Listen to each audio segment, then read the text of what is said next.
তখন আমার লাগান গরিব যে অসহায় হে মনে করে যে 699 টাকা গেলে কি তৈব আমি তো 1 লাখ টাকা পাইব দিলাই তো বিষয়ে ভিডিও বানাই বিষয়ের কোনো শেষ নাই।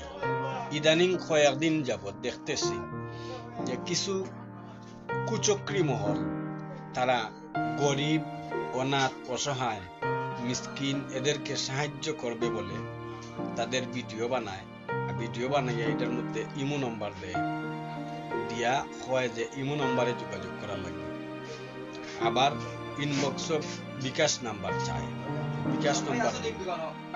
বিকাশ নম্বর দিলা ইনবক্স, বিকাশ নম্বর দিলা ইনবক্স, ইনবক্স দেওয়ার পরে আপনার মেসেঞ্জার হইয়া হইব, ইমো নম্বর দিয়া হইব, ইমো নম্বর সেভ করিয়া তার দ্বার প্রান্ত হইছেন তখন হে কইব আপনার সাহায্য পাইতে হইলে এটা 699 টাকা ফিস দিতে হইব। তখন আমার লাগান গরিব যে অসহায় হে মনে করে যে 699 টাকা গেলে কি হইব আমি তো 1 লাখ টাকা পাইব দিলাই ও হইয়া দে। এরকম ভাবে যদি হে 100 জনের কাছ থেকে কিনে ওইলা কতটা টাকা নিব এই ধরনের বাটপাড়া করতে। এই সমস্ত প্রতারক থাকি বাটপাড়া করতে কি আমরা আল্লাহ হেফাজত করতাম ওখান খেয়াল রাখবা সব।